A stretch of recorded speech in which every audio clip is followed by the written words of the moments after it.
যেমন আপনার যে ধন সম্পদের জাকাত দেননি সেই ধন সম্পদ সাপের আকৃতিতে আপনার সামনে পেশ করা হবে। এটা একটা রূপ।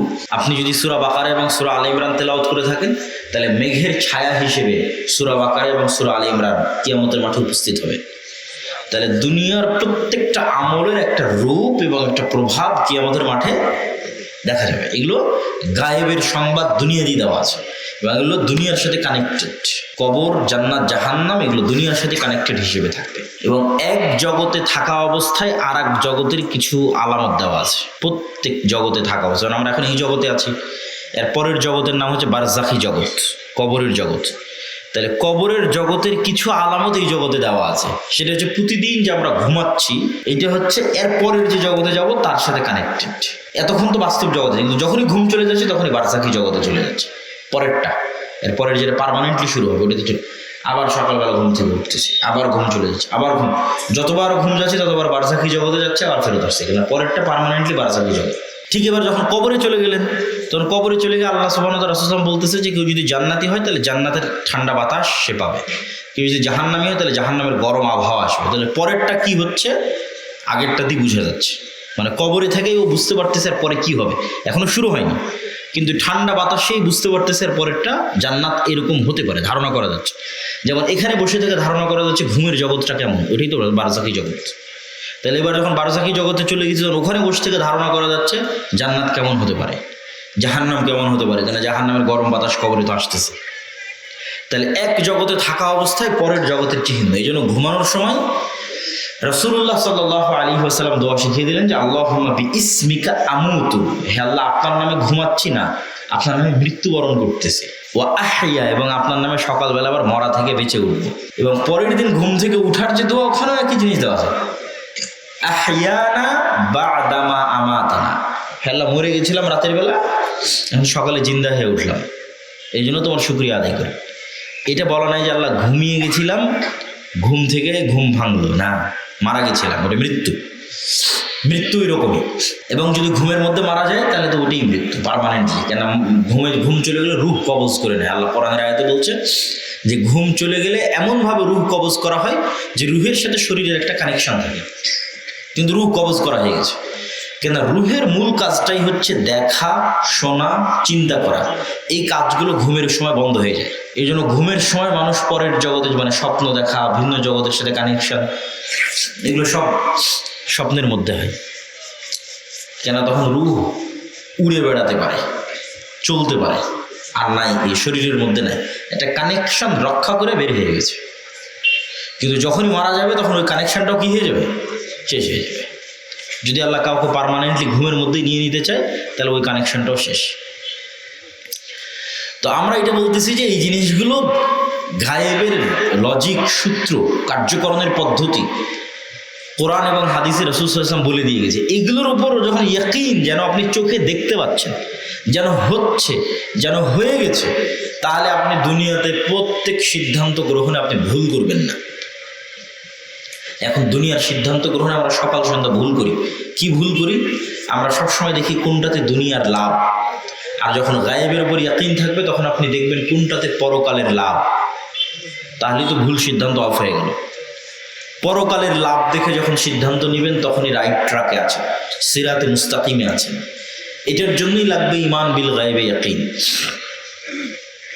পয়েন্ট নাম্বার 2, আল্লাহর সহযোগিতা ছাড়া মুসলমানদের বিজয় হয় না, হবে না, অতীতেও হয়নি। তথা দুনিয়ার শক্তিতে পাওয়ারফুল হলেই ইসলামের বিজয় হবে, এটা মিথ্যা কথা। যেমন অনেকেই মনে করে এখনকার মুসলমানেরা দুর্বল, এই জন্য মুসলমানেরা জিততে পারতেছে না, এটা ভুয়া কথা। এখনকার মুসলমানেরা মুহাম্মদ সাল্লাল্লাহু আলাইহি ওয়াসাল্লামের যুগে, মুহাম্মদ সাল্লাল্লাহু আলাইহি ওয়াসাল্লাম মক্কার কাফের মুশরিকদের তুলনায় যা দুর্বল ছিল, এখনকার মুসলমানেরা তার চেয়ে শক্তিশালী। এবং মূসা আলাইহিস সালাতু ওয়াস সালাম ফেরাউনের তুলনায় যা দুর্বল ছিল, এখনকার গাজার মুসলমানেরা ইসরায়েলের তুলনায় তার চেয়ে শক্তিশালী। তাহলে মুসলমানেরা দুনিয়ার দিক থেকে দুর্বল, এটা অতীতের নবীদের সাথে মাপলে, অতীতের ইতিহাসের সাথে মাপলে মিলে না। মুসলমানেরা শক্তিশালী, কিন্তু বিজয় হয় না কেন?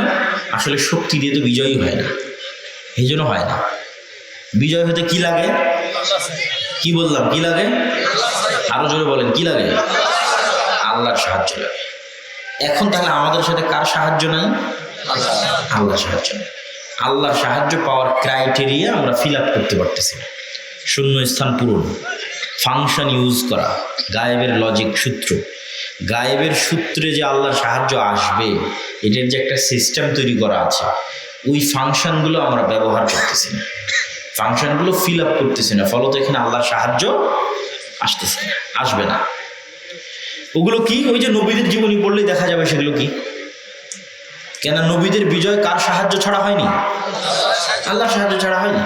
বদর, উহুদ, খন্দক, হুনাইন কোনো যুদ্ধে মুহাম্মদ সাল্লাল্লাহু আলাইহি ওয়াসাল্লাম নিজের শক্তিতে জিততে পারেনি, নিজের জনগণের শক্তিতে জয়লাভ করতে পারেনি। ওনাকে শেষ পর্যন্ত কার সাহায্য নিতে হয়েছে? আল্লাহর সাথে। আল্লাহ নিজেও বলছে ফাস্তাজাবা লাকুম রাব্বুকুম আন্নী মুমিদ্দুকুম বিআলফিম মিনাল মালাইকাতি মুরদিফিন। তোমরা বিপদে পড়ে আল্লাহর কাছে সাহায্য চেয়েছিলে, আমি আল্লাহ মুহাম্মদ সাল্লাল্লাহু আলাইহি ওয়াসাল্লাম এবং সাহাবীদের উদ্দেশ্য করে বলছি, আমি আল্লাহ তোমাদের সাহায্যের উত্তরে আসমান থেকে হাজার হাজার ফেরেশতা অবতীর্ণ করেছি। আল্লাহ একদম এই ভাষাতেই আছে যে তোমরা বিপদে পড়ে আমার সাহায্য চেয়েছো। তারা নিজের নিজের শক্তিতে হচ্ছে না, হচ্ছে না, হচ্ছে না। মুহাম্মদ সাল্লাল্লাহু আলাইহি ওয়াসাল্লামের নিজের জনগণের শক্তিতে হচ্ছে না, তো বিপদে পড়ে কার সাহায্য চেয়েছে? আল্লাহর সাহায্য। আল্লাহ বলছে আমি তোমাদের সাহায্যের উত্তরে আসমান থেকে কি নামিয়ে দিয়েছি? হাজারে হাজার ফেরেশতা। তো বদরের যুদ্ধের দিন একজন সাহাবী বলছে যে মা রাআইতুহুমা ক্বাবলু ওয়ালা বা'দ, দুইজন ব্যক্তি ধবধবে সাদা পোশাক পরে বীর বিক্রম যুদ্ধ করতেছে, যাদেরকে মদিনায় আমি আগে কোনোদিন দেখিনি, পরে কোনোদিন দেখিনি। এতটুকু মদিনা এখনো এত ছোট্ট, সবাইকে চেনা যায়, 500-600 মানুষ। তো রাসূল সাল্লাল্লাহু আলাইহি ওয়াসাল্লামকে যখন বললো, আল্লাহর নবী বললো এরা স্বয়ং জিবরাইল আর মিকাইল যুদ্ধ করছে। আসমান থেকে স্বয়ং কে নেমে এসেছে? জিবরাইল আর মিকাইল নেমে এসেছে। জিবরাইল আর মিকাইল দুইজন যুদ্ধ করতেছে বীর বিক্রমে, যাদের কথা বর্ণনা করতেছে তারা। আর এক সাহাবী এক মুশরিকের পিছনে ধাওয়া করতেছে, ওকে ধরবে তাই। তো দেখে যে ওর উপর আক্রমণ করার আগেই ও উল্টে পড়ে গেছে, উল্টে পড়ে আর ক্ষত স্থান থেকে রক্ত বের হচ্ছে। তো সাহাবী আশ্চর্য, আমি মারলাম না, কে মারলো, কেমনে পড়লো, আহত হলো কিভাবে? রাসূল সাল্লাল্লাহু আলাইহি ওয়াসাল্লামকে এসে যখন ঘটনা বললো, আল্লাহর নবী বলল যালিকা মিন মাদাদিস সামাই সালিসা, এটা যে তৃতীয় আসমান থেকে আসা ফেরেশতার আক্রমণ। তাহলে যুদ্ধের মাঠে সাক্ষাৎ কারা যুদ্ধ করতেছে? ফেরেশতারা যুদ্ধ করতেছে। আনাস রাদিয়াল্লাহু তাআলা আনহু বলছে, খন্দকের যুদ্ধের দিন আল্লাহর নবী যুদ্ধ শেষ করে দিয়ে আবার বললেন যে জিবরাইল আদেশ দিয়েছে 3টে ইহুদি গোত্রের দিকে অভিযান চালাতে হবে, বানু কুরাইজা, বানু কায়নুকা, বানু নাজির। তো আনাস রাদিয়াল্লাহু তাআলা বলছে আমরা সব সাহাবী মিলে যখন ইহুদি গোত্রের দিকে যাচ্ছি, তখন আমাদের সামনে ধুলায় অন্ধকার। কেন ধুলায় অন্ধকার? মোটর সাইকেলের শোডাউন হলে, এখন তো সামনে ইলেকশন, নেতারা যখন মোটর সাইকেলের শোডাউন দিবে, গ্রামের মাটির রাস্তা হলে আর এমনি রাস্তা তো ধুলা উঠে ভরে যাবে। তো বলছে আমাদের সামনে দিয়ে জিবরাইলের ঘোড় সওয়ার বাহিনী গেছে, তো জিবরাইলের ঘোড় সওয়ার বাহিনীর পায়ের আঘাতে ধুলায় অন্ধকার হয়ে আছে। বলেন আল্লাহু আকবার। তাহলে কি পরিমাণ বাস্তব চোখে দেখতেছে সাহাবীরা, আল্লাহর রাসূলকে আল্লাহ সহযোগিতা করতেছে ফেরেশতা দিয়ে, তার একদম চোখে দেখা বাস্তব নমুনা, কাল্পনিক কোন নমুনা। এটাই গায়েব, এটাই গায়েবের উপর ইয়াকিন। তাহলে ওই সাহাবীদের বিশ্বাস যে ফেরেশতা আছে, ফেরেশতা যুদ্ধ করতে পারে, ফেরেশতা আল্লাহর অনুমতিতে মানুষকে সহযোগিতা করতে পারে, ওই সাহাবীর বিশ্বাস আর আমার বিশ্বাস এক হবে? হবে না। ওই কাছাকাছি ওই রকম বিশ্বাস যেদিন অর্জন করতে পারবেন, ওই দিন মুক্তির রাস্তা শুরু। হানজালা রাদিয়াল্লাহু তাআলা উহুদের যুদ্ধে মারা গেছেন, আল্লাহ তাকে শহীদ হিসেবে কবুল করুক, আল্লাহুম্মা। তো ওনার ক্ষেত্রে রাসূল সাল্লাল্লাহু আলাইহি ওয়াসাল্লাম বলতেছে, সাহাবীরা বলতেছে তাকে গোসল দিতে হবে, কেন তারপর ফরজ গোসল ছিল। তো আল্লাহর নবী বলতেছে যে ইন্না সাহিবাকুম তুগাসসিলুহুল মালায়েকা, তোমাদের বন্ধু হানজালাকে ইতিমধ্যেই ফেরেশতারা গোসল দিয়ে ফেলেছে। তাহলে গোসল দেওয়া দুনিয়ার কাজ, বাস্তব জগতের কাজ, এটা ইতিমধ্যে ফেরেশতারা কি করে ফেলেছে? সম্পূর্ণ করে ফেলেছে। তো আবার সাহাবীদেরকে আল্লাহর নবী শোনাচ্ছে। তো এরকম ফেরেশতা রাসূল সাল্লাল্লাহু আলাইহি ওয়াসাল্লামের জীবদ্দশায় ফেরেশতাদের সাথে সাহাবী এবং আল্লাহর নবীর কানেক্টিভিটি। তাহলে আমি এমন একটা জগতের কথা বলছি যেটা গায়েব, যেটা অদৃশ্য, দেখা যায় না, যেই জগতে জিন বসবাস করে, যেই জগতে ফেরেশতারা বসবাস করে, এই পৃথিবীতে। তো এই গায়েবে নির্ধারিত কিছু নিয়ম কানুন আছে, গায়েবে নির্ধারিত কিছু সিস্টেম আছে, গায়েবে নির্ধারিত কিছু লজিক আছে, গায়েবের কার্যকরণের চলাফেরার সব কিছুর ধরন ভিন্ন। গায়েবে উড়বেন কিভাবে, চলবেন কিভাবে, নামবেন কিভাবে, সবগুলোর সিস্টেম ভিন্ন। তো গায়েবে নির্ধারিত ওই সিস্টেমের উপর ইয়াকিন রাখা, যতটুকু কোরআন এবং হাদিসে এসেছে ততটুকুর উপর। যেমন গায়েবের সাথে দুনিয়ার এই জগতের যে মিলবে না, তার একটা উদাহরণ, যে কিছুক্ষণ আগে বক্তা সাহেব বক্তব্য দিচ্ছিলেন, তো এই যে এখানে 1000 টাকা আছে, এই 1000 টাকা থেকে দুনিয়ার হিসাবে আমি যদি এখন এখান থেকে 500 টাকা ওনার বক্তব্য অনুযায়ী মাদ্রাসায় দিয়ে দিই, তাহলে আমার এখান থেকে 500 টাকা মাইনাস হয়ে যাবে। কিন্তু এটাই সাথে সাথে গায়েবের যে ফর্মুলা আছে, রুলস আছে, ওখানে এটা কিন্তু বাড়া শুরু হয়ে গেছে। ওইটার প্রভাবটা 5 বছর, 10 বছর, 20 বছর পর পাওয়া যাবে। গায়েবের ফর্মুলায় ওটা বাড়া শুরু হয়ে গেছে। ঠিক আমি এই 1000 টাকা একজনকে কর্জ দিলাম, ওই 1000 টাকা ফেরত নেওয়ার সময় 1100 টাকা সুদ হিসেবে নিলাম, তাহলে দুনিয়ার বাস্তবতার জগতে আমি 100 টাকা বেশি ফেরত পেলাম। কিন্তু গায়েবে সাথে সাথে যখন 100 টাকা বেশি নিয়েছি, তখনই গায়েবের সাথে সাথে ওই টাকা কমা শুরু করেছে। গায়েবের লজিক পূর্ব নির্ধারিত। এইরকম দুনিয়ার প্রতিটা কাজের কার্যকরণের একটা সূত্র গায়েবে নির্ধারণ করা আছে, এটা ঘটবেই। ওইটা ইনস্ট্যান্ট, সাথে সাথে ঘটে, প্রভাব মানুষ অনেক পরে দেখতে পায়। এই জন্য আল্লাহ সুবহানাহু ওয়া তাআলা বলছেন ইয়ামহাকুল্লাহুর রিবা ওয়া ইউরবিস সাদাকাত। এটা গায়েবের নিয়ম, আল্লাহ কোরআনে দিয়ে দিয়েছে যে দেখো, গায়েবে দান করলে বাড়ে আর সুদ নিলে কমে। তো গায়েবে যেটা ঘটে ওটার প্রভাবও দুনিয়াতে দেখা যাবে, একটু সময় লাগবে। কিন্তু দুনিয়াতে বাস্তবে কিন্তু এখন দান করলে কমে যাচ্ছে, সুদ নিলে বাড়তেছে, কিন্তু বাস্তবে এটা বাড়তেছে না বা কমতেছে না। বাস্তবে গায়েবে যেটা ঘটতেছে সেটাই প্রকাশ পাবে, সেটা আল্লাহ কোরআনে বলে দিয়েছে। তো গায়েবের এই সিস্টেমের উপর, এই লজিকের উপর যেভাবে আল্লাহ সুবহানাহু ওয়া তাআলা আমাদের জানিয়েছে, ওইটার উপর ইয়াকিন রাখা। শুধু মনে মনে বললাম না দান করলে বাড়ে, কিন্তু মনের মধ্যে খটখটে কই কমে তো গেল, বাড়ে কই, তাহলে ইয়াকিন হলো? ইয়াকিন হলো না। গায়েবের নির্ধারিত লজিকের উপর, কার্যকরণের সূত্রের উপর, পদ্ধতির উপর ইয়াকিন রাখা, নিশ্চিত বিশ্বাস, যেন আমি চোখে দেখতে পাচ্ছি যে কমে গেল। ক্যালকুলেশনের খাতায় সত্যি সত্যি কমে গেছে সুদ নেওয়ার সময়, আর ক্যালকুলেশনের খাতায় সত্যি সত্যি বেড়ে গেছে দান করার সময়। এটা যেন আমি চোখে দেখতে পাচ্ছি বেড়ে গেল। এই মানের ইয়াকিন যতদিন অর্জন না হবে, ততদিন মুসলমানদের মুক্তি নাই। ইমান বিল গায়েবে ইয়াকিন ছাড়া মুক্তি নাই। আল্লাহ সুবহানাহু ওয়া তাআলা এই কোরআনের একদম শুরুতেই আল্লাযীনা ইউমিনুনা বিল গায়ব, যারা গায়েবে ঈমান রাখে, একদম শুরুতেই। ওয়া বিল আখিরাতি হুম ইউকিনুন, পরকালের উপর ইয়াকিন রাখে। পরকালও গায়েব, পরকালও গায়েব। সম্মানিত উপস্থিতি, তো গায়েবের উপর ইয়াকিন, এটা মুক্তির পথে যাত্রার একদম প্রথম স্টার্টিং, শুরু, গায়েবের উপর ইয়াকিন। তো এখানে আজকে ফেরেশতারা উপস্থিত হয়েছে, এটিকে আমরা চোখে দেখতে পাচ্ছি না? গায়েবের নিউজ কোরআন এবং হাদিসে দেওয়া আছে, গায়েবের সংবাদ কোরআন এবং হাদিসে দেওয়া আছে, এটা গায়েবে ঘটে। রাসূল সাল্লাল্লাহু আলাইহি ওয়াসাল্লাম বলছে একদল ফেরেশতা পৃথিবীতে ঘুরতেই থাকে, যে দেখি কোথায় মানুষ আল্লাহর নাম উচ্চারণ করতেছে, আল্লাহ রাসূলের নাম উচ্চারণ করতেছে। ঘুরতে ঘুরতে দেখে যেখানে মানুষ আল্লাহ আল্লাহ রাসূলের কথা বলতেছে, ওখানে ওরা বসে যায় এবং উঠতে উঠতে উঠতে উঠতে উঠতে উঠতে একদম নিচের আসমান পর্যন্ত ঠেকে যায়। ফেরেশতাদের মাজমা জমতে জমতে জমতে নিচের আসমান পর্যন্ত ঠেকে যায়। আল্লাহ সুবহানাহু ওয়া তাআলা যদিও জানেন এখানে কি ঘটতেছে, তারপর আল্লাহ ফেরেশতাদের জিজ্ঞেস করেন কি অবস্থা। তখন ফেরেশতারা উত্তর বলে, আল্লাহ আপনার একদল বান্দা একত্রিত হয়ে ইউমাজ্জিদুনাক ইয়াহমাদুনাক, আপনার একদল বান্দা একত্রিত হয়ে আপনার প্রশংসা করতেছে, আপনার নাম উচ্চারণ করতেছে, আপনার বিষয়ে জানতেছে, কথা বলতেছে। তখন আল্লাহ সুবহানাহু ওয়া তাআলা বলেন উশহিদুকুম আন্নী গাফারতু লাহুম, তোমরা সাক্ষী থাকো আমি আমার এই বান্দাদের ক্ষমা করে দিলাম। ফেরেশতারা বলতেছে, আল্লাহ আপনি যে এখানে উপস্থিত সবাইকে ক্ষমা করে দিলেন, তো ওই যে প্যান্ডেল আল্লাহ, সাউন্ড বক্স আল্লাহ, এরা তো কোরআন হাদিসের বক্তব্য শুনতে আসেনি, এরা তো টাকা ইনকাম করবে, চুক্তি আছে, যেন প্যান্ডেল আর সাউন্ড বক্স ঠিক করতে এসেছে। বুঝেনি মনে হয় আমার কথা? অনেক ক্যামেরাম্যানও হয়তো এসেছে মনিটাইজেশন অন করে কিছু টাকা ইনকাম করবে ইউটিউবে। তো এরকম আরো বিভিন্ন উদ্দেশ্য নিয়ে এখানে মানুষ কি হয়েছে, একত্রিত হয়েছে। কেউ যদি মধ্যখানে বাদাম বিক্রি করে, তো বাদাম বিক্রি করতে আসছে। তো এদের কি জন্য ক্ষমা হবে? এটা ফেরেশতাদের অভিযোগ আল্লাহর কাছে। তা আল্লাহ সুবহানাহু ওয়া তাআলা বলছে, এটা বুঝার জন্য একটা উদাহরণ বুঝেন। বিয়ে বাড়িতে আপনি আপনাদের এমপিকে দাওয়াত দিয়েছেন, ঠাকুরগাঁয়ের ভবিষ্যৎ অথবা মনোনয়ন প্রার্থী এমপি বা এমপি হয়ে গেছে, মন্ত্রী হয়ে গেছে। তো এমপি মন্ত্রীকে আপনার বিয়ে বাড়িতে দাওয়াত দিয়েছেন, এমপির সাথে আরো 5-10 জন এসেছে।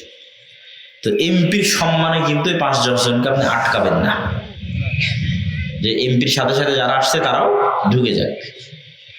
কিন্তু আবার যদি সাধারণ কোনো পাবলিক হয়, আপনি কিন্তু ধরবেন কার দাওয়াত আছে কার নাই। তো আপনাদের সম্মান আল্লাহর কাছে এত বেশি যে আপনাদের সম্মানে এমপি মন্ত্রী মিনিস্টারের চেয়ে বেশি সম্মান। আপনাদের সম্মানে এখানে এখন কে সাউন্ড বক্স লাগাতে এসেছে আর কে প্যান্ডেল লাগাতে আছে সেটা আল্লাহ দেখবে না। এই জনসমাবেশের সম্মানে সবারই ক্ষমা। আল্লাহ তাহলে আল্লাহর কথা স্মরণ করার জন্য একত্রিত হওয়া তো অনেক ফজিলতের বিষয়। এই যে বর্ণনা দিচ্ছে এটা গায়েবে ঘটতেছে, গায়েবের জগতে রানিং ঘটতেছে, ফেরেশতাদের এখানে উপস্থিতি এবং এই ঘটনাগুলো চলমান। তো এই গায়েবের অসংখ্য বিবরণ আছে, কোরআন এবং হাদিস পরিপূর্ণ। এগুলোর উপর ইয়াকিন রাখা, ইয়াকিন নিশ্চিত বিশ্বাস। যেমন পরকালের উপর ইয়াকিন কি? আমরা সবাই মনে করি যে আমি হয়তো মারা যাব, যেহেতু বলা আছে কোরআন হাদিসে সবাই মারা যাবে, বাস্তবেও মারা যায়। কিন্তু মারা যাব মনে করে সাথে সাথেই মনে করি যে আমি হয়তো আর 5 বছর পর মারা যাব, আর হয়তো 2 বছর বাঁচবো, আর হয়তো 10 বছর বাঁচবো। সবাই আশায় বসে থাকে। এটা ইয়াকিন হলো না। ইয়াকিন মানে সংঘটিত হয়ে গেছে, অতীত। আব্দুল্লাহ বিন আব্দুর রাজ্জাক আসবে না, আব্দুল্লাহ বিন আব্দুর রাজ্জাক এসে গেছে, উপস্থিত। তাহলে আমি মারা যাব এইটা দিয়ে সিদ্ধান্ত সঠিক হবে না। আমি মারা গেছি এই চিন্তা করতে পারলে এবার সিদ্ধান্ত সঠিক হবে। মানে দুনিয়ার যে কোনো সিদ্ধান্ত যখন আপনি গ্রহণ করবেন, তখন যদি আপনার কল্পনায় থাকে যে আমি এই পৃথিবীতে নাই, মরে গেছি, এবার তাহলে ওই যে আল্লাহ যেটা চাচ্ছে যে অবিল আখিরাতে হুম ইউকিনুন, পরকালের উপর তাদের ইয়াকিন, ওটা অর্জন হয়ে গেছে। যদি আপনি কল্পনা করতে পারেন যে আমি এখন পৃথিবীতে নাই, মারা গেছি। আমার এই ঢাকা থেকে আপনাদের ঠাকুরগাঁও আসা এবং এখান থেকে আবার রাজশাহী ফিরে যাওয়া, তো এই যতটুকু সময়ের জন্য ঠাকুরগাঁয়ে আমি এখানে অপেক্ষা করছি, অথবা যতটুকু সময়ের জন্য আপনারা এই প্রোগ্রামে অপেক্ষা করতেছেন, মানুষের এই পুরো 60 বছরের জীবন অতটুকু। বুঝতে পারেন মনে হয়? সফরের দীর্ঘ সফরে 60 বছর। ঠিক আপনি এখানে এসেছেন, আবার বাড়িতে চলে গেলেন, তো এখানে আধা ঘন্টা আছেন না, আমি এখানে 1-2 ঘন্টা আছি। এটা আমাদের সফরের মধ্যে একটা যাত্রা বিরতি। এখনো মেন্টাল প্রিপারেশন আছে, এখান থেকে উঠবো, উঠে আমরা রাজশাহীর উদ্দেশ্যে রওনা দেবো। তাহলে যে রাজশাহী থেকে বের হয়ে ঠাকুরগাঁয়ে এসে আবার যে রাজশাহী চলে গেলাম, এই ঠাকুরগাঁয়ের মধ্যে যতটুকু সময় অপেক্ষা করলাম, এতটুকু হচ্ছে দুনিয়ার 60 বছরের জীবন। কেন এই যাত্রাটা তো অনেক দীর্ঘ। কোথায় হাজার হাজার বছর আগে রুহের জগতে সফর শুরু হয়েছে, রুহের জগৎ হয়ে এটা হয়ে বারজাকি জগৎ হয়ে কিয়ামত হয়ে জান্নাত এবং জাহান্নাম, ওখানে গিয়ে স্থির হবে। তাহলে লম্বা সফর নয়, এই লম্বা সফরে এতটুকু সময়, 60 বছর এবং 70-80 বছরের জীবনটা এখানে আপনার কাটানো আধা ঘন্টার মতো। এই জন্য এটাকে যখন আপনি অতীত কল্পনা করতে পারবেন, এবং জান্নাত জাহান্নাম বারজাকি জীবন এবং কবর সম্পর্কে, আল্লাহ গায়েবের এই জগৎগুলো সম্পর্কে যা যা নিউজ দিয়ে রেখেছে, ওগুলোর উপর যখন ইয়াকিন রাখতে পারবেন, ওই পরকালের যতগুলো সংবাদ দেওয়া আছে প্রত্যেকটা কিন্তু দুনিয়ার সাথে কানেক্টেড। যেমন আপনারা শেখ আব্দুর রাজ্জাক বিন ইউসুফের বক্তব্য শুনেছেন যে জাহান্নামীদের শরীর অনেক বড় হয়, এক কাঁধ থেকে আরেক কাঁধের দূরত্ব এত, এক কানের লুতি থেকে কাঁধের দূরত্ব এত, ঠিক আছে, দাঁত এত বড়। এই যে বড় হচ্ছে শরীর, ইবনুল কাইয়িম বলছেন এটাও দুনিয়ার প্রভাব। দুনিয়াতে যার মনের চাহিদা শাহওয়াতুন নফস যত বড় ছিল, ওর ওই শাহওয়াতুন নফস অনুযায়ী ওর শরীর অত বড় হবে। তাহলে পরকালে যা যা ঘটবে তার প্রত্যেকটা কিসের প্রভাবে ঘটবে? দুনিয়ার প্রভাবে ঘটবে। এটা একটা আরেকটার সাথে কানেক্টেড। ওইটার গায়েবের সংবাদ এখানে আগে দেওয়া আছে, এবং প্রত্যেকটার একটা রূপ পরকালে কিয়ামতের মাঠে আপনি দেখতে পাবেন। যেমন আপনার যে ধন সম্পদের জাকাত দেননি, সেই ধন সম্পদ সাপের আকৃতিতে আপনার সামনে পেশ করা হবে। এটা একটা রূপ। আপনি যদি সূরা বাকারা এবং সূরা আলে ইমরান তেলাওয়াত করে থাকেন, তাহলে মেঘের ছায়া হিসেবে সূরা বাকারা এবং সূরা আলে ইমরান কিয়ামতের মাঠে উপস্থিত হবে।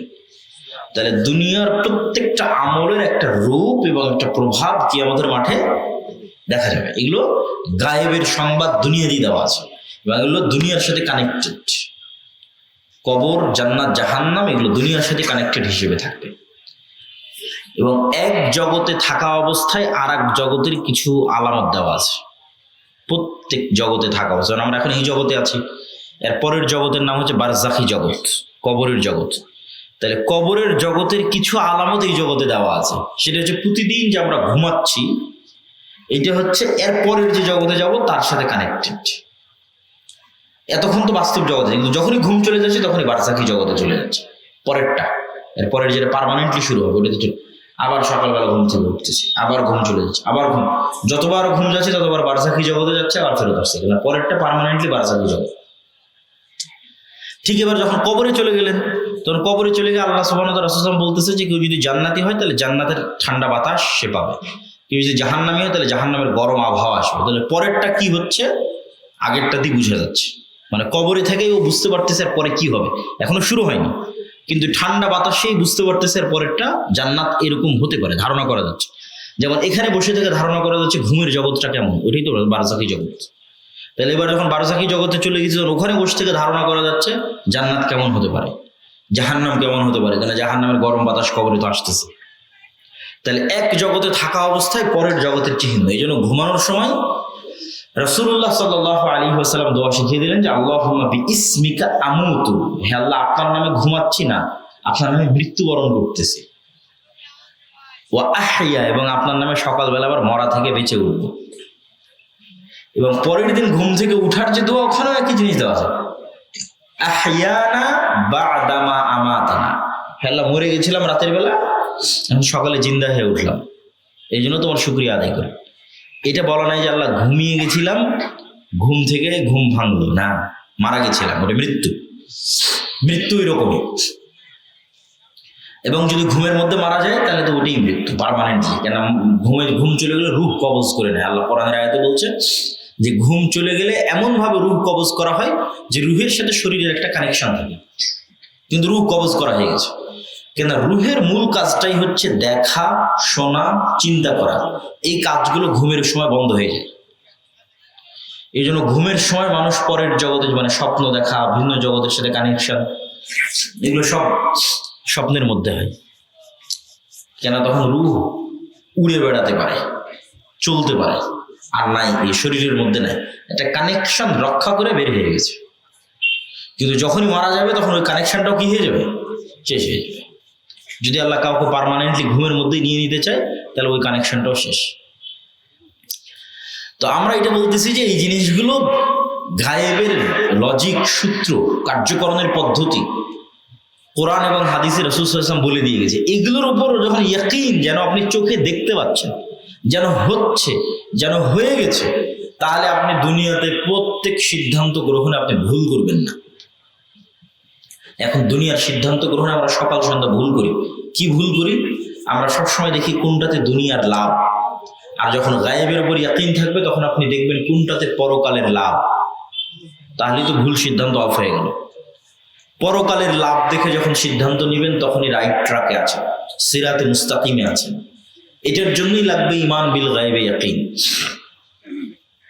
পয়েন্ট নাম্বার 2, আল্লাহর সহযোগিতা ছাড়া মুসলমানদের বিজয় হয় না, হবে না, অতীতেও হয়নি। তথা দুনিয়ার শক্তিতে পাওয়ারফুল হলেই ইসলামের বিজয় হবে, এটা মিথ্যা কথা। যেমন অনেকেই মনে করে এখনকার মুসলমানেরা দুর্বল, এই জন্য মুসলমানেরা জিততে পারতেছে না, এটা ভুয়া কথা।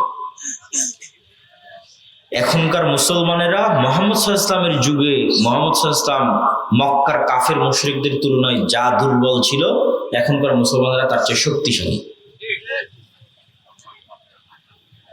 এবং মূসা আলাইহিস সালাতু ওয়াস সালাম ফেরাউনের তুলনায় যা দুর্বল ছিল, এখনকার গাজার মুসলমানেরা ইসরায়েলের তুলনায় তার চেয়ে শক্তিশালী। তাহলে মুসলমানেরা দুনিয়ার দিক থেকে দুর্বল, এটা অতীতের নবীদের সাথে মাপলে, অতীতের ইতিহাসের সাথে মাপলে মিলে না। মুসলমানেরা শক্তিশালী, কিন্তু বিজয় হয় না কেন? আসলে শক্তি দিয়ে তো বিজয়ই হয় না, এই জন্য হয় না। বিজয় হতে কি লাগে? কি বললাম? কি লাগে? আরো জোরে বলেন, কি লাগে? আল্লাহর সাহায্য লাগে। এখন তাহলে আমাদের সাথে কার সাহায্য নাই? আল্লাহর সাহায্য নাই। আল্লাহর সাহায্য পাওয়ার ক্রাইটেরিয়া আমরা ফিল আপ করতে পারতেছি না। শূন্য স্থান পূরণ, ফাংশন ইউজ করা, গায়েবের লজিক সূত্র, গায়েবের সূত্রে যে আল্লাহর সাহায্য আসবে এটার যে একটা সিস্টেম তৈরি করা আছে, ওই ফাংশনগুলো আমরা ব্যবহার করতেছি না, ফাংশনগুলো ফিল আপ করতেছি না, ফলত এখানে আল্লাহর সাহায্য আসতেছে না, আসবে না। ওগুলো কি? ওই যে নবীদের জীবনী পড়লেই দেখা যাবে সেগুলো কি। কেন নবীদের বিজয় কার সাহায্য ছাড়া হয়নি? আল্লাহর সাহায্য ছাড়া হয়নি। বদর, উহুদ, খন্দক, হুনাইন কোন যুদ্ধে মুহাম্মদ সাল্লাল্লাহু আলাইহি ওয়াসাল্লাম নিজের শক্তিতে জিততে পারেনি, নিজের জনগণের শক্তিতে জয়লাভ করতে পারেনি। ওনাকে শেষ পর্যন্ত কার সাহায্য নিতে হয়েছে? আল্লাহর সাথে। আল্লাহ নিজেও বলছেন, ফাস্তাজাবা লাকুম রাব্বুকুম আন্নী মুমিদ্দুকুম বিআলফিন মিনাল মালাইকাতি মুরদিফিন। তোমরা বিপদে পড়ে আল্লাহর কাছে সাহায্য চেয়েছিলে, আমি আল্লাহ মুহাম্মদ সাল্লাল্লাহু আলাইহি ওয়াসাল্লাম এবং সাহাবীদের উদ্দেশ্য করে বলছি, আমি আল্লাহ তোমাদের সাহায্যের উত্তরে আসমান থেকে হাজার হাজার ফেরেশতা অবতীর্ণ করেছি। আল্লাহ একদম এই ভাষাতেই আছে যে তোমরা বিপদে পড়ে আমার সাহায্য চেয়েছো। তারা নিজের শক্তিতে হচ্ছে না, হচ্ছে না, হচ্ছে না। মুহাম্মদ সাল্লাল্লাহু আলাইহি ওয়াসাল্লামের নিজের জনগণের শক্তিতে হচ্ছে না, তো বিপদে পড়ে কার সাহায্য চেয়েছে? আল্লাহর সাহায্য। আল্লাহ বলছে, আমি তোমাদের সাহায্যের উত্তরে আসমান থেকে কি নামিয়ে দিয়েছি? হাজারে হাজার ফেরেশতা। তো বদরের যুদ্ধের দিন একজন সাহাবী বলছে যে মা রাআইতুহুমা ক্বাবলু ওয়ালা বা'দ, দুইজন ব্যক্তি ধবধবে সাদা পোশাক পরে বীর বিক্রমে যুদ্ধ করতেছে, যাদেরকে মদিনায় আমি আগে কোনোদিন দেখিনি, পরে কোনোদিন দেখিনি। এতটুকু মদিনা, এখনো এত ছোট্ট, সবাইকে চেনা যায়, 500-600 মানুষ। তো রাসূল সাল্লাল্লাহু আলাইহি ওয়াসাল্লামকে যখন বললো, আল্লাহর নবী বললো, এরা স্বয়ং জিবরাইল আর মিকাইল যুদ্ধ করছে। আসমান থেকে স্বয়ং কে নেমে এসেছে? জিবরাইল আর মিকাইল নেমে এসেছে। জিবরাইল আর মিকাইল দুইজন যুদ্ধ করতেছে বীর বিক্রমে, যাদের কথা বর্ণনা করতেছে তারা। আর এক সাহাবী এক মুশরিকের পিছনে ধাওয়া করতেছে, ওকে ধরবে তাই। তো দেখে যে ওর উপর আক্রমণ করার আগে ও উল্টে পড়ে গেছে, উল্টে পড়ে আর ক্ষত স্থান থেকে রক্ত বের হচ্ছে।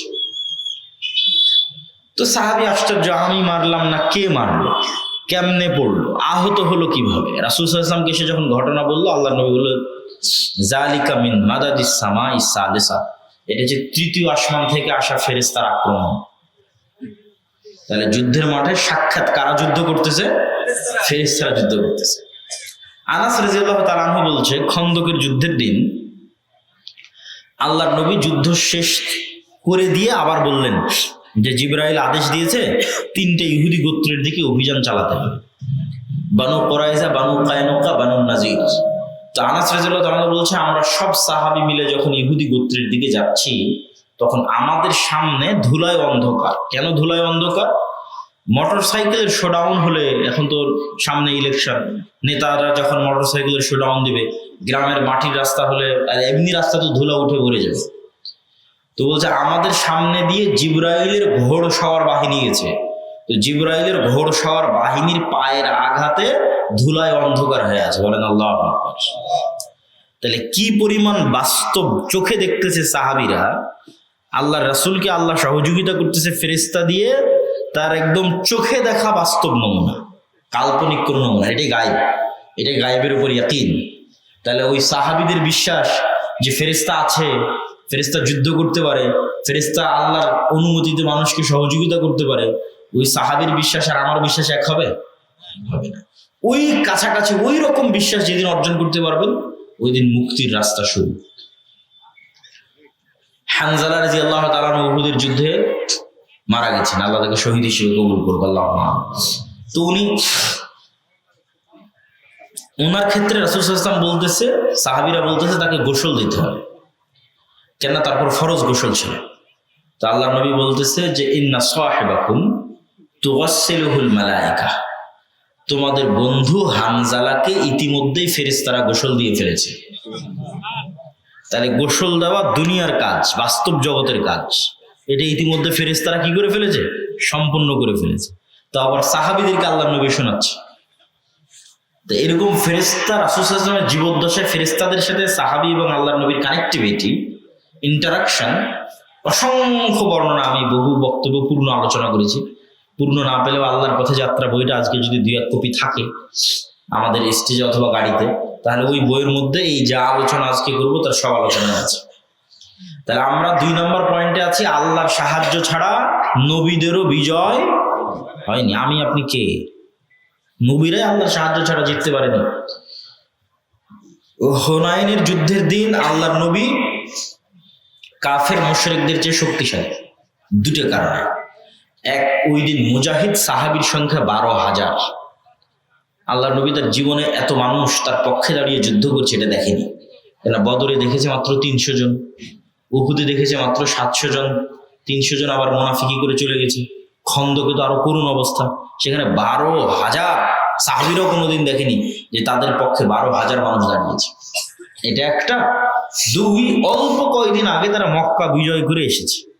তো মক্কা বিজয় করার কারণে আত্মবিশ্বাস অনেক উপরে সাহাবীদের, যারা আমরা মক্কা বিজয় করেছি আর কি, সামনে আবার কে আছে। আবার উপস্থিত মুজাহিদের সংখ্যা 12,000, আর সামনে বিপরীত কাফের মুশরিকদের সংখ্যা 6-7 হাজার। তো এখন আল্লাহর উপর ভরসার চেয়ে সাহাবীদের ভরসা চলে এসেছে নিজের শক্তির উপর, যেটা আমরা মনে করতেছি যে আমরা মনে দুর্বল, এই জন্য জিততে পারতেছি না। জি না, সমস্যা কোথায় সেটা বুঝেন। যে সাহাবীদের ভরসা চলে এসেছে নিজের শক্তির উপর। যুদ্ধের 5-10 মিনিটের মধ্যে সব যুদ্ধের মাঠ ছেড়ে দিয়ে পালাচ্ছে, সবাই যুদ্ধের মাঠ ছেড়ে দিয়ে আল্লাহর নবীর সামনে তার জীবদ্দশায় পালিয়ে যাচ্ছে। তাহলে শক্তি দিয়ে নবীর বিজয় হচ্ছে? শক্তি দিয়ে নবীর বিজয় হচ্ছে না। নবীর বিজয় হতে লাগতেছে আল্লাহর সাহায্য। আল্লাহর সাহায্য কিভাবে আসবে এটা এখন গুরুত্বপূর্ণ পয়েন্ট। আমরা আল্লাহর সাহায্য পাচ্ছি না দেখেই কিন্তু বিজয় হচ্ছে না, আমাদের ঈমান বিল গায়বে ইয়াকিন নাই দেখেই বিজয় হচ্ছে না। আল্লাহর সাহায্য কিভাবে পাওয়া যায়? বদরের যুদ্ধের দিন রাসূলুল্লাহ সাল্লাল্লাহু আলাইহি ওয়াসাল্লাম বদরের যুদ্ধের আগের রাত এবং বদরের যুদ্ধের দিন, এই 2 সময় রাসূল সাল্লাল্লাহু আলাইহি ওয়াসাল্লামের যে দীর্ঘ ইবাদত, এই দীর্ঘ ইবাদতের বর্ণনা হাদিসে বিস্তারিত এসেছে। যে রাসূলুল্লাহ সাল্লাল্লাহু আলাইহি ওয়াসাল্লাম বদরের যুদ্ধের আগের রাতে লম্বা সালাত আদায় করছেন।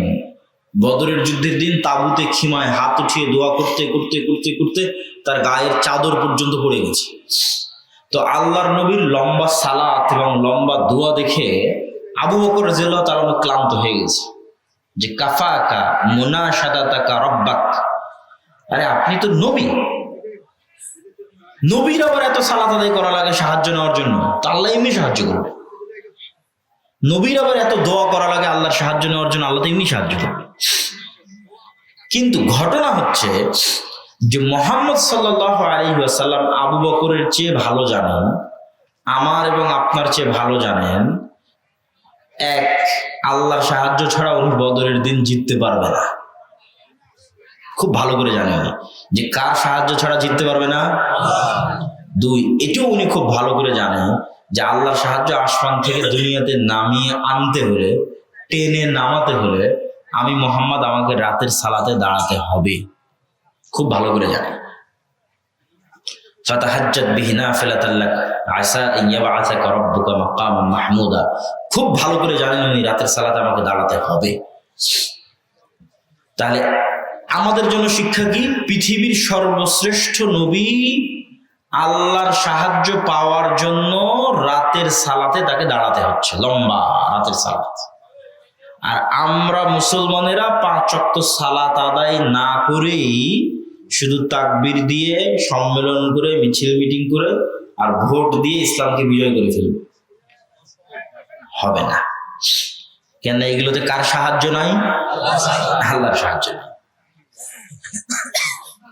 আল্লাহর সাহায্য নিশ্চিত করতে হবে। আল্লাহর সাহায্য ছাড়া নবীদের হয় না, আমার আপনার হবে না। তাহলে আল্লাহর সাহায্য নিশ্চিত করার একটা রাস্তা পাওয়া গেল যে কেমনে আল্লাহর সাহায্য আসে। তার 1 নম্বর হচ্ছে সালাত। 1 নম্বর কি? সালাত। যে 5 ওয়াক্ত সালাতে নাই, ওই আল্লাহর গণনার মধ্যেই নাই, কাউন্টের মধ্যেই নাই, গণতির মধ্যেই নাই। আর যে 5 ওয়াক্ত সালাতে আছে অন্তত গণনার মধ্যে এসেছে। গণনার মধ্যে থাকা অবস্থায় এখন ও যদি রাতে সালাত উঠে আল্লাহ সালাত আদায় করে আল্লাহর কাছে কোনো সাহায্য চায়, আল্লাহ তাকে সাহায্য করবে, ইনশাআল্লাহ করবে। আল্লাহর সাহায্য ছাড়া কিছু হবে না। তো আপনাদের বুঝার সুবিধার্থে, ইয়াং জেনারেশনের বুঝার সুবিধার্থে বলি যে সালাত আল্লাহর সাহায্য পাওয়ার একটা টেকনোলজি। তাহলে বললে তুমি বুঝতে পারবা যে এই টেকনোলজি কিভাবে কাজ করে, তোমাকে বুঝাই। আসলে ওইভাবে করে সেটা বলতেছে না, বুঝার সুবিধার্থে, যাতে বুঝতে পারো যে না, এটা আল্লাহ সুবহানাহু ওয়া তাআলার সাহায্য পাওয়ার ইনস্ট্যান্ট মাধ্যম, ইমিডিয়েট মাধ্যম। তো এই টেকনোলজি কেমন? যেমন ধরো এই যে মোবাইলটা লক হয়ে আছে, এই মোবাইলের লক খোলার জন্য আমি ফিঙ্গারপ্রিন্ট দিলে মোবাইল অন হচ্ছে, অথবা যদি ফেস ভেরিফিকেশন দেওয়া থাকে ডানে বামে, তাহলে ফেস ভেরিফিকেশন করলে মোবাইল অন হবে, অথবা পাসওয়ার্ড দেওয়া থাকলে পাসওয়ার্ড চাপলে অন হবে। এখন মনে করো আমরা একটা দরজার সামনে দাঁড়িয়ে আছি, এই দরজাটা খুব উন্নত প্রযুক্তির দরজা, খুব উন্নত প্রযুক্তির লক লাগানো আছে। যেমন অনেক অফিস আদালতে যাবা, দেখবা কার্ড পাঞ্চ না করলে দরজা খুলবে না, ফিঙ্গার না দিলে দরজা খুলবে না। আমাদের আগের যুগের দরজায় লক লাগতো সিটকিল দিয়ে, সিটকালি দিয়ে বা দিয়ে, আর এখন দরজায় লক হয়ে গেছে পাসওয়ার্ড, ফিঙ্গারপ্রিন্ট, কার্ড। তাহলে এইরকমই এর চাইতে অনেক উন্নত প্রযুক্তির একটা দরজা, যেই দরজায় লক ওপেন করতে হলে 3 ধরনের কঠিন পাসওয়ার্ড আছে। 3 স্টাইলের এই পাসওয়ার্ড মিললে ওই দরজা লক হবে। এটা আমি উদাহরণ হিসেবে বলতেছি বোঝানোর জন্য। একটা হচ্ছে ওই দরজাটা নির্ধারিত সময়ই ওপেন হয়, ওই নির্ধারিত সময়ের বাইরে কি হয় না, ওপেন হয় না। তাহলে ওই নির্ধারিত সময়ে ওই দরজার সামনে আসতে হবে। নির্ধারিত সময়ে দরজার সামনে আসলাম, আসার পরে যেমন ফেস ভেরিফিকেশনে আমার চেহারা ধরে রেখেছে আমার মোবাইল, তো ওইরকম ওই দরজার মধ্যে কিছু চিত্র, কিছু পিকচার আপলোড দেওয়া আছে, ইনস্টল দেওয়া আছে, যে দরজার সামনে আসবে ও যদি এই পিকচার কপি করতে পারে তাহলে দরজা খুলবে। শুধু পিকচারে দরজা খুলবে না, ওই প্রত্যেকটা পিকচারের সাথে কানেক্টেড একটা সাউন্ড দেওয়া আছে। ওই পিকচার দেওয়া অবস্থায় ওই আওয়াজটাই বের করতে হবে। এত উন্নত প্রযুক্তির দরজা। এই সাধারণ প্রযুক্তির দরজা না হলে ফিঙ্গার দিলে আমার খুলে গেল না। তাহলে পিকচারে যেমন এইভাবে দাঁড়ালাম, এটা একটা ছবি ওখানে এখন আপলোড দেওয়া আছে, এই ছবির সাথে সাথে একটা সাউন্ডও ওর সাথে মিলতে হবে। আলহামদুলিল্লাহ রাব্বিল আলামিন ছবি আর সাউন্ড মিলতেছে। রুকুতে চলে গেলাম, রুকুর পিকচার ওখানে আছে, রুকুর পিকচারের সাথে ওখানকার পিকচার মিলতেছে। এখন রুকুর যে সাউন্ড সুবহান রাব্বিল আযীম, ওই সাউন্ডের সাথে মিলতেছে। তাহলে নির্ধারিত সময়ে, নির্ধারিত পিকচারে এবং নির্ধারিত আওয়াজে যখন মিলে গেছে তখন দরজাটা খুলে গেছে। তো আমি যেটা বুঝালাম, সালাত এর চেয়েও উন্নত প্রযুক্তির টেকনোলজি, যেটার সাথে সাথে আল্লাহর যে সাহায্যের দরজা আছে দরজাকে উন্মুক্ত করে দেয়। বলেন আল্লাহু আকবার। সাথে সাথে এই জন্য সূর্যগ্রহণ আল্লাহ নবী তাড়াহুড়া করে সালাত শুরু করে দিল, এখানে এটা ডাইরেক্ট আনলক হয়, যেটা আল্লাহর সাহায্যের দরজা, ওটা সাথে সাথে কি হয়ে যায়, ওপেন হয়ে যায়, খুলে যায়। বৃষ্টির দরকার, সালাত আদায় করো। এই জন্য যুদ্ধের মাঠেও সালাত দেওয়া আছে। যুদ্ধের মাঠে তো যুদ্ধের লজিক অনুযায়ী, দুনিয়ার সিস্টেম অনুযায়ী সবাই মিলে যুদ্ধ করলে ভালো হয়, কিন্তু এই যে গায়েবের নির্ধারিত লজিক ভিন্ন, গায়েবের কার্যকরণের সূত্র ভিন্ন। গায়েবের কার্যকরণের সূত্র হচ্ছে তুমি আল্লাহর সাহায্য না পেলে ইসলাম এবং মুসলমানদের নামে জিততে পারবে না। আর আল্লাহর সাহায্য পেতে হলে শুধু দুনিয়ার উপর ভরসা করে লাভ নেই, তোমাকে আল্লাহ যে টেকনোলজি দিয়েছে ওটা ইউজ করতে হবে, সেটা হচ্ছে সালাত। তাহলে এখন যুদ্ধের মাঠেও জিতার জন্যই তোমাকে কি করতে হবে, সালাত করতে হবে, কিছু করার নেই। তাহলে অর্ধেক যুদ্ধ করো, অর্ধেক সালাত আদায় করো, এটার নাম সালাতুল খাউফ। কেন তোমাদের বিজয় ওখান থেকেই হবে, আসমান থেকে নামবে। ইসলাম এবং মুসলমানদের বিজয় আসমান থেকে অবতীর্ণ হবে, আল্লাহর সাহায্য। তাহলে আল্লাহর সাহায্য পাওয়ার একটা সর্বশ্রেষ্ঠ এবং সর্বোচ্চ প্রযুক্তির টেকনোলজি কি, সালাত। আমি আরো বেশি করে বলতে চাই না, কিন্তু তারপর ইবনুল কাইয়িম রাহিমাহুল্লাহ বলেছে দেখে একটু সাহস করি। মানুষ যখন সিজদার দিকে তাকিয়ে থাকে, তো হাদিসে এসেছে আল্লাহ সুবহানাহু ওয়া তাআলা ততক্ষণ বান্দার সাথে কানেক্টেড থাকে। তাহলে আগে সালাত আদায় করতে হবে, সালাত দিয়ে শুরু, সালাত দিয়ে আল্লাহর সাথে যোগাযোগ তৈরি হয়। পয়েন্ট নাম্বার 2, আরেকটা সর্বোচ্চ প্রযুক্তির টেকনোলজি আছে যেটা আল্লাহর সাহায্য পৃথিবীতে নামাতে পারে, সেটা হচ্ছে জিকির। আরো ভালো করে বললে সকাল সন্ধ্যের জিকির। তো জিকির কেন পাওয়ারফুল? জিকির পাওয়ারফুল এটা বুঝতে হলে তোমাকে বুঝতে হবে সাউন্ড টেকনোলজি পৃথিবীর সর্বোন্নত প্রযুক্তির টেকনোলজি। সাউন্ড আজকের বিশ্বের mobile, internet, phone call, camera, TV সব দাঁড়িয়ে আছে যে টেকনোলজির উপর। ওই টেকনোলজির নাম হচ্ছে আলোর তরঙ্গের মধ্যে দিয়ে ডাটা ট্রান্সফার করা, লাইটের ওয়েভের মধ্যে দিয়ে ডাটা ট্রান্সফার করা। আমি কথা বলতেছি আলোর তরঙ্গের মধ্যে দিয়ে, আমার কথাটা মোবাইলের সাহায্যে, নেটওয়ার্কের সাহায্যে এখন আমেরিকাতে গিয়ে বাজতেছে।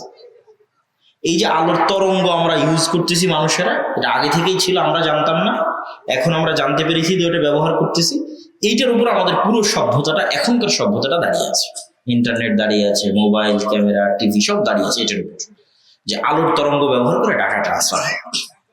তো আমরা এর চাইতেও উন্নত প্রযুক্তির একটা টেকনোলজির কথা বলতেছি যেটা আওয়াজের উপর দাঁড়িয়ে আছে। এই টেকনোলজির জ্ঞান পৃথিবীর কোনো বিজ্ঞানীর কাছে নেই। এই টেকনোলজির কিছু জ্ঞান, সামান্য কিছু জ্ঞান সুলাইমান আলাইহিস সালাতু ওয়াস সালামকে আল্লাহ দিয়েছিলেন। রানী বিলকিসের যে সিংহাসন চোখের পলকে উপস্থিত করা হলো সুলাইমান আলাইহিস সালাতু ওয়াস সালামের দরবারে, এটা জিনদের শক্তিতেও সম্ভব নয়। এটা ছিল, অনেক চিন্তা ভাবনা করলে দেখা যাবে এটা আসলে ছিল সাউন্ড টেকনোলজি। পিরামিড যে এত উপরে তৈরি হয়েছে, এত উঁচুতে, এখনকার প্রযুক্তিতে অত উঁচুতে পাথর নিয়ে যাওয়া সম্ভব নয়। তো অনেক বিজ্ঞানী গবেষণা করে বের করার চেষ্টা করে, সেটা ছিল সাউন্ড টেকনোলজি, আওয়াজ নির্ভর একটা টেকনোলজি। ওই টেকনোলজির জ্ঞান বিজ্ঞানীদের কাছে নেই। হালকা কিছু জ্ঞান আল্লাহ সুলাইমান আলাইহিস সালাম এবং তার কওম, তার উম্মতকে কিছু দেওয়া ছিল। সেটা কি? সেটা হচ্ছে শব্দ দিয়ে সব হয়ে যায়, শব্দ দিয়ে সব করে ফেলা সম্ভব। কেন শব্দ দিয়ে সব করে ফেলা সম্ভব? আল্লাহ সুবহানাহু ওয়া তাআলা নিজে আসমান এবং জমিন তৈরি করেছে কুন ফায়াকুন দিয়ে। আল্লাহ যা তৈরি করতে যাবে কুন ফায়াকুন, হও হয়ে যাবে। আল্লাহ নিজে এই আসমান, জমিন এবং পৃথিবী ধ্বংস করবে, তার যে সিস্টেম তৈরি করেছে ওই সিস্টেমটা শব্দের উপর নির্ভরশীল। সেটা হচ্ছে ইসরাফিল বাঁশিতে ফুঁ দিবে, একটা আওয়াজ তৈরি হবে, আওয়াজে সব ধ্বংস হয়ে যাবে। তাহলে আওয়াজ কত পাওয়ারফুল! আওয়াজে সারা পৃথিবী ধ্বংস হবে, আওয়াজ দিয়ে সারা পৃথিবী ধ্বংস হবে। সূর্য ভেঙে যাবে, আসমান ফেটে যাবে। আবার সব মানুষ যখন মরে গেছে, কেউ পৃথিবীতে জীবিত নাই, জিবরাইল, মিকাইল, মালাকুল মউত সব মরে শেষ। আল্লাহর আরশ বহনকারী ফেরেশতারা মরে শেষ। এখন আল্লাহ কিয়ামত কায়েম করবে। তো কিয়ামত কায়েমের জন্য ইসরাফিলের আরেকটা বাঁশির আওয়াজ হবে, যেই বাঁশির আওয়াজে সব ফেরেশতা, সব মানুষ আবার নতুন করে জীবিত হবে। তাহলে আওয়াজের কত শক্তি! আওয়াজের শক্তি কত, যে সব মানুষ জীবিত হয়ে যাবে আওয়াজে, আর সব মানুষ মরে গেল আওয়াজে, পৃথিবী ধ্বংস হয়ে গেল আওয়াজে। এটা আপনি আরো ভালো বুঝবেন, গায়েবের আরেকটা নিউজ আল্লাহ দিয়ে রেখেছে, এটা গায়েবে সংগঠিত হচ্ছে, আমরা জানি না, বুঝতে পারি না, কিন্তু হচ্ছে। আল্লাহ সুবহানাহু ওয়া তাআলা বলেছেন ইউসাব্বিহু লিল্লাহি মা ফিস সামাওয়াতি ওয়া মা ফিল আরজ, যে এই আসমান, জমিন এবং তার মধ্যে যা কিছু আছে, জীব জন্তু, জড়বস্তু, জড় পদার্থ, কীট পতঙ্গ, পঙ্গপাল, ধূলিকণা, বালিকণা, সব 24 ঘন্টা আল্লাহর তাসবিহ পাঠ করতেছে। আল্লাহু আকবার, বলেন আল্লাহু আকবার। 24 ঘন্টা আপনার গায়ের যে জামা আছে এটার থেকে আওয়াজ বের হচ্ছে। আমার এই গায়ের জামা থেকে কি বের হচ্ছে? আওয়াজ বের হচ্ছে। এই মাইক থেকে আওয়াজ বের হচ্ছে, এই কাঠের চেয়ার থেকে আওয়াজ বের হচ্ছে, এই মোবাইল থেকে আওয়াজ বের হচ্ছে, এই যে পোস্টার এখান থেকে আওয়াজ বের হচ্ছে, এই যে টাকা এখান থেকে আওয়াজ বের হচ্ছে। এরা সবাই 24 ঘন্টা কি পাঠ করতেছে? তাসবিহ। এটা কিন্তু গায়েবের নিউজ, গায়েবে কিন্তু এটা হচ্ছে। তো ওই পিঁপড়া যে চলতেছে, পিঁপড়ার চলার আওয়াজ আপনি পান? এখন আশেপাশে যদি কোথাও পিঁপড়া হাঁটে, আমি কি বুঝতে পারবো? সম্ভব নয় বুঝা, কেন আমি তো আওয়াজ পাচ্ছি না। কিন্তু পিঁপড়া চলার কিন্তু আওয়াজ হয়। পিঁপড়া চলার একটা কি হয়? এটা আবার অন্য প্রাণী বুঝতে পারে। যেমন হাতি বা এদের মতো যারা সূক্ষ্ম আওয়াজ ধরতে পারে ওরা বুঝতে পারে। তাহলে পিঁপড়ার আওয়াজ যেমন আমি বুঝি না, এরকম এখানে 24 ঘন্টা আওয়াজ তৈরি হচ্ছে, আল্লাহ তাসবিহ পাঠ হচ্ছে, এটা কিন্তু আমি বুঝতে পারতেছি, কিন্তু হচ্ছে। শুধু এতটুকুই না, এরা সব আওয়াজ বুঝে। এরা সবাই কি বুঝে? আওয়াজ বুঝে। যেমন আমি যদি এখন বলি সুবহানাল্লাহ, তাহলে টিস্যু পেপারটাই সুবহানাল্লাহটা বুঝে। এটাই সত্য, এটা গায়েবের নিউজ। এই জন্য প্রথম পয়েন্ট দিয়েছি গায়েবের উপর ইয়াকিন, মানে এটা গায়েবে ঘটতেছে, এটার উপর ইয়াকিন না তৈরি হওয়া বিজয়ী হয় না। এটার উপর ইয়াকিন রাখতে হবে যে আমি যে বললাম সুবহানাল্লাহ, যেহেতু আল্লাহ বলেছে, তাহলে এটা এই সুবহানাল্লাহ বুঝে। দলিল, রাসূল সাল্লাল্লাহু আলাইহি ওয়াসাল্লাম বলতেছে মুয়াজ্জিন যখন আজান দেয়, এই মুয়াজ্জিনের আজান যতদূর পর্যন্ত যায় অতদূর পর্যন্ত প্রত্যেকটা ধূলিকণা, বালিকণা, জীব জন্তু, জড় পদার্থ, কীট পতঙ্গ, পঙ্গপাল সব মুয়াজ্জিনের আওয়াজ ধরে রেখেছে, কিয়ামতের মাঠে সাক্ষী দিবে। আল্লাহু আকবার। মুয়াজ্জিনের আওয়াজ বুঝেছে, সাক্ষী দিবে। তাহলে আমি আল্লাহু আকবার বলতেছি, বুঝতেছি। তাহলে এই জন্য সাউন্ডের উপরেই তো তাহলে সারা পৃথিবী দাঁড়িয়ে আছে, আওয়াজের উপরেই সারা পৃথিবী দাঁড়িয়ে আছে। তাহলে আওয়াজ সবচেয়ে পাওয়ারফুল। এই জন্য মূসা আলাইহিস সালাতু ওয়াস সালামের লাঠির চেয়েও, এবং ঈসা আলাইহিস সালাতু ওয়াস সালাম যে মৃতকে জীবিত করত, মানুষের অন্ধ ভালো করে দিত, তারপরে মাথায় টাক পড়ে থাকলে ভালো করে দিত, এগুলোর চাইতেও বেশি পাওয়ারফুল মুজিজা হচ্ছে এটা। কেন? এটা সরাসরি আল্লাহর নিজের আওয়াজ। বলেন আল্লাহু আকবার। কোরআন কার শব্দ, কার বাক্য? আল্লাহর শব্দ, আল্লাহর বাক্য। আল্লাহ সুবহানাহু ওয়া তাআলার কাছ থেকে জিবরাইল আলাইহিস সালাম, জিবরাইল আলাইহিস সালামের কাছ থেকে মুহাম্মদ সাল্লাল্লাহু আলাইহি ওয়াসাল্লাম, মুহাম্মদ সাল্লাল্লাহু আলাইহি ওয়াসাল্লাম সাহাবীরা, হ্যাঁ আমরা, এই তো সরাসরি আল্লাহর আওয়াজ আমরা উচ্চারণ করতেছি। আল্লাহু আকবার। এই জন্য শ্রেষ্ঠতম জিকির এটা। জিকিরের জগতে যত জিকির আছে তার মধ্যে সর্বশ্রেষ্ঠ জিকির কি? কোরআন। কেন? এটা কার কথা? আল্লাহর কথা। তাহলে মুসলমানদের কাছে কত পাওয়ারফুল জিনিস আছে এবার বুঝেন। মুসলমানরা যদি বলে যে না আমরা জিততে পারতেছি না, তাহলে এটা অন্য কোথাও সমস্যা। আল্লাহর সাহায্য নিশ্চিত হচ্ছে না, এই জন্য বিজয় হচ্ছে না। ঈমান বিল গায়বে ইয়াকিন নাই, এই জন্য বিজয় হচ্ছে না। সবাই বস্তুবাদী হয়ে গেছে, দুনিয়ামুখী হয়ে গেছে। সবাই আর 5টা বছর বাঁচতে চায়, কারো পরকালের উপর ইয়াকিন নাই। ঠিক আছে? এবং কেউ এই অদৃশ্য জগতের জিনিসগুলোকে ইউজ করতেছে না। নামাজই পড়ে না, জিকিরি করে না, তো আল্লাহকে কি সাহায্য করবে? তো গণনার মধ্যেই নাই আল্লাহ। ভাগাড়ে পড়ে গেলেও আল্লাহ দেখবে না যে কে ভাগাড়ে পড়ে মারা গেল, দেখবেন না, কেন? গন্তির মধ্যেই নাই। তাহলে এই জিনিসগুলো আপনি যতক্ষণ কাজে না লাগাবেন, সবচেয়ে পাওয়ারফুল জিনিসগুলো মুসলমানদের কাছে আছে। এবং আমার ধারণা, আমি জানি না, আল্লাহু আ'লাম, আল্লাহ ভালো জানে, কিন্তু আমার মন বলে যে মানুষ যেমন আজ থেকে 50-100 বছর আগে এই মোবাইলের মাধ্যমে যোগাযোগ করা যাবে এটা জানতো না, তো আজ থেকে 500-1000 বছর পর, যেটার কথা রাসূল সাল্লাল্লাহু আলাইহি ওয়াসাল্লাম বলেছে যে মুসলমানদের তাকবীর ধ্বনিতে শহর বিজয় হয়ে যাবে। শুধু তাকবীরে, আওয়াজ, জিকির, পাওয়ার, এর ক্ষমতা। কেন? ওই দেওয়ালটা এই তাকবীর বোঝে। আল্লাহু আকবার। এই তাকবীরটা দেওয়াল বোঝে, এলাকা বোঝে। তো এরকম এক যুগ চলে আসবে যখন মুসলমানদের জিকির, তাকবীর, সুবহানাল্লাহ, আলহামদুলিল্লাহ, আল্লাহু আকবারই যুদ্ধ বিজয় হয়ে যাবে। রাসূল সাল্লাল্লাহু আলাইহি ওয়াসাল্লাম হাদিসেও বলেছে। তাহলে জিকির খুবই পাওয়ারফুল। আমরা কিন্তু সালাতের মধ্যে বেশিরভাগ 90% জিকির করি। সালাতের মধ্যে 90% জিকির করি। আপনাকে আমি দেখাই, তাহলে বুঝবেন যে সালাতের মধ্যে একটা ইবাদত জিকির দিয়ে সাজানো আছে। মুয়াজ্জিন যখন আজান দিচ্ছে, ওই আজান পুরোটাই জিকির। আল্লাহু আকবার, এটা জিকির। লা ইলাহা ইল্লাল্লাহ, এটা জিকির। এগুলো কিন্তু দোয়া নয় যে আল্লাহর কাছে আমি কিছু চাচ্ছি, আল্লাহ তুমি আমাকে এটা দাও, সেটা নয়। কিন্তু শুধু আল্লাহর বড়ত্ব বর্ণনা করা। আল্লাহু আকবার জিকির, লা ইলাহা ইল্লাল্লাহ জিকির। তাহলে আজান দিয়ে শুরু হলো, ইকামাত জিকির। সালাত শুরু করলাম, আল্লাহু আকবার, এটাও জিকির। সালাতের শুরুতে সূরা ফাতিহা পড়লাম, এটা শ্রেষ্ঠতম জিকির। কেন? কোরআন, আল্লাহর সাউন্ড, আল্লাহর আওয়াজ। আর একটা ভিন্ন কোনো সূরা পড়লাম, সেটাও জিকির। আল্লাহু আকবার বলে রুকুতে চলে গেলাম, জিকির। রুকু থেকে সুবহান রাব্বিয়াল আযীম, এটা তাসবিহ, জিকির। এখানেও কিন্তু কোনো চাওয়া নাই যে আল্লাহ আপনি আমাকে এটা দেন, এটা দিয়েন না, এগুলো নাই। ওখান থেকে উঠলাম, রব্বানা লাকাল হামদ। কে প্রশংসা করবে? আল্লাহ তার প্রশংসা শুনবে। তো প্রশংসা জিকির, রব্বানা লাকাল হামদ, সিজদায় চলে গেলাম, আল্লাহু আকবার, সুবহান রাব্বিল আ'লা, এটা তাসবিহ জিকির। দোয়া শুরু হয় একদম সালাম ফেরানোর পূর্বে গিয়ে দোয়া শুরু, তার আগ পর্যন্ত পুরো সালাতের প্রত্যেকটা স্টেপে জিকির দেওয়া আছে। জিকির খুবই পাওয়ারফুল। এখন জিকিরের পাওয়ার বোঝানোর জন্য দুটো ঘটনা বলে এই পয়েন্টের আলোচনা শেষ করবো, পরের 2 পয়েন্টে চলে যাব। বিসমিল্লাহ। মুসা আলাইহিস সালাম, ফেরাউন ডুবে যাবে, মুসা আলাইহিস সালাম জিতবে, এটা পৃথিবীর সবচেয়ে আশ্চর্য ঘটনা। পৃথিবীর যত আশ্চর্য ঘটনা আছে তার একটা।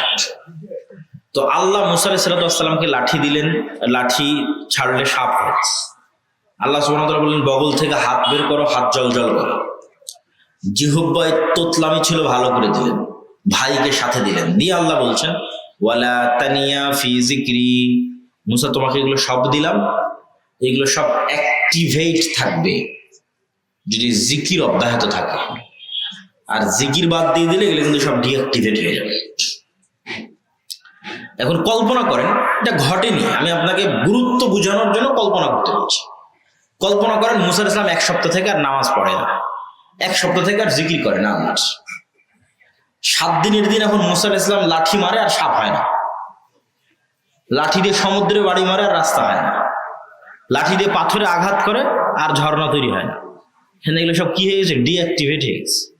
ফেসবুকের অ্যাকাউন্ট ডিঅ্যাক্টিভেট হয়ে যায় না, হোয়াটসঅ্যাপ ডিঅ্যাক্টিভেট হয়ে যায় না, তোমাদের টিকটকের অ্যাকাউন্ট ডিঅ্যাক্টিভেট হয়ে যায় না, তাহলে ডিঅ্যাক্টিভেট হয়ে গেছে, টেকনোলজি ডিঅ্যাক্টিভেট হয়ে গেছে। আল্লাহ বলছে, ওয়ালা তানিয়া ফি যিকরি, জিকির করতে ভুলবা না, যা দিয়েছি তোমার কালব, এটা পৃথিবীর সবচেয়ে উন্নত প্রযুক্তির মেশিন। তোমার এই কালব যখন আল্লাহ সুবহানাহু ওয়া তাআলার সাথে জিকির এবং সালাতের মাধ্যমে কানেক্টেড, যতক্ষণ কানেক্টেড জিকির এবং সালাতের মাধ্যমে আল্লাহর সাথে, এখন লাঠি দিয়ে তুমি সমুদ্রে বাড়ি মারলে মহাসমুদ্র রাস্তা হয়ে যাবে। আল্লাহু আকবার। কেন? লাঠি তখন অ্যাক্টিভেট আছে, ওই লাঠি দিয়ে এখন পাথরে আঘাত করো, ঝর্ণা তৈরি হয়ে যাবে। সবগুলো কাজ করতেছে কার্যকরী। কেননা মুসা আলাইহিস সালাম জিকিরের মাধ্যমে কানেক্টেড আছে রব্বুল আলামিনের সাথে, সালাতের মাধ্যমে কানেক্টেড আছে রব্বুল আলামিনের সাথে। সম্মানিত উপস্থিতি, তাহলে এটা হলো জিকিরের পাওয়ার। যে মুসা আলাইহিস সালামকে বলা হচ্ছে সব কিন্তু অচল হয়ে যাবে কি না থাকলে, জিকির না থাকলে। আর জিকিরের মাধ্যমে আমার সাথে কানেক্টেড আছো, আমি তোমার সাথে আছি, সব কাজ করবে, ফাংশন সব অ্যাক্টিভেট, চলবে, কোনো সমস্যা নেই। এমনকি ইতিহাসে একটা ঘটনা আছে, এটার কিছুটা সত্যতা এবং মিথ্যের কিছুটা ইয়েও আছে, কিন্তু কিছু দূর পর্যন্ত ঠিক আছে। কেন? কোরআনেও আল্লাহ বলেছে তাবুত হচ্ছে সাকিনা, কোরআনে এতদূর পর্যন্ত বলা আছে যে তাবুত সাকিনা, কিন্তু আমি যে পর্যন্ত বলতেছি এই পর্যন্ত সরাসরি কোরআনে নেই, কিন্তু এতটুকু আছে। তাবুত হচ্ছে মুসা আলাইহিস সালাম যখন মারা গেলেন, তখন মুসা আলাইহিস সালামের লাঠি, মুসা আলাইহিস সালামের পাথর, যে পাথরে ঝর্ণা তৈরি হয়েছিল, মুসা আলাইহিস সালামের কিছু জামা কাপড়, এগুলো সব ওরা একটা বাক্সের মতো জমা করে রেখেছিল। এই বাক্সটার নাম দিয়েছে তাবুত। তো এই বানু ইসরায়েলের যেই যুদ্ধেই যেত, ওই বাক্সটা ঘাড়ে করে নিয়ে যেত, বাক্সটা ঘাড়ে করে নিয়ে গিয়ে রাখতো সামনে, রেখে যুদ্ধ শুরু করতো, যুদ্ধে বিজয় হয়ে যেত। পরে ওই বিভিন্ন বড় বড় জাতি প্রজাতি তারা চিন্তা করে কি কারণে এরা জিততেছে, বলে তাবুতের কারণে। তখন তাবুত ওরা চুরি করে নিয়ে যায়। পরে দীর্ঘদিন যাবত এই তাবুত আর খুঁজে পাওয়া যায় না, আর নাই।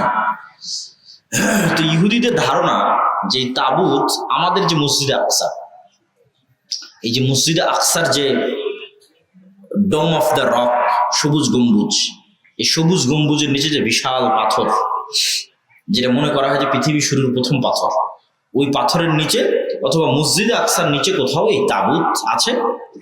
ঠিক সুলাইমান আলাইহিস সালামের যে সিংহাসন বা আরো অন্যান্য যে জিনিসগুলো ছিল, সেগুলো এই মসজিদে আকসার নিচে বা আশেপাশে কোথাও আছে। তো ইহুদিরা এতটা পাগল কেন? মসজিদে আকসা লাগবেই, মসজিদে আকসা নিতেই হবে, ওই শক্তিগুলোর সন্ধানে, অলৌকিক মুজিজার যে শক্তি, যেগুলো এক সময় তাদের কাছে ছিল, সেগুলোর সন্ধানে ওরা এতটা পাগল হয়ে আছে যে মসজিদে আকসায় যতদিন মুসলমানরা সালাত আদায় করছে, কিন্তু এটাকে নেওয়া যাচ্ছে না, খোঁড়া যাচ্ছে না, অনুসন্ধান করা যাচ্ছে না, ওরা খুঁড়ে দেখতে চায়। তো যাক, আমরা অন্যদিকে চলে গেলাম। জিকিরের পাওয়ার। জাকারিয়া আলাইহিস সালাতু ওয়াস সালাম, তো ওরা ওইদিকে পাওয়ার খুঁজে বেড়াচ্ছে, সেই ইহুদিরা। আর সবচেয়ে বড় পাওয়ার আল্লাহ কাদের কাছে দিয়ে রেখেছে? মুসলমানদের কাছে দিয়ে রেখেছে। সরাসরি কার আওয়াজ? আল্লাহ সুবহানাহু ওয়া তাআলা। এই কোরআন যদি মুসলমানরা পড়ে, বুঝে, শিখে, পৃথিবীর কোনো শক্তি নেই মুসলমানদের পরাজিত করতে পারবে, কোনো শক্তি। তো জাকারিয়া আলাইহিস সালাতু ওয়াস সালাম বলতেছে তার সন্তান দরকার। আল্লাহ বললেন সন্তান হবে। জাকারিয়া আলাইহিস সালামের নিজেরই বিশ্বাস না সন্তান হবে। আল্লাহকে বললেন আল্লাহ চিহ্ন দাও। আল্লাহ বললেন চিহ্ন হচ্ছে সকাল সন্ধ্যার জিকির করবা। বলেন আল্লাহু আকবার। এবার দুইটা পয়েন্ট বাকি আছে বক্তব্যের। দুনিয়ার ফাংশন, এগুলো সবগুলো গায়েবের ফাংশন। ঈমান বিল গায়বি ইয়াকিন, আল্লাহর সাহায্য ছাড়া বিজয় হয় না। আল্লাহর সাহায্য পেতে চাইলে কি করতে হবে? সব গায়েবের ফাংশন, দুনিয়ার ফাংশন। দুনিয়াতেও আল্লাহ কিছু নিয়ম কানুনের উপর পৃথিবীকে প্রতিষ্ঠিত করে রেখেছে।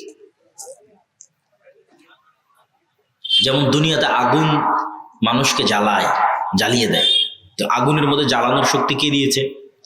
আল্লাহ দিয়েছে। ছুরি কাটার শক্তি কে দিয়েছে? ছুরিতে আল্লাহ দিয়েছে।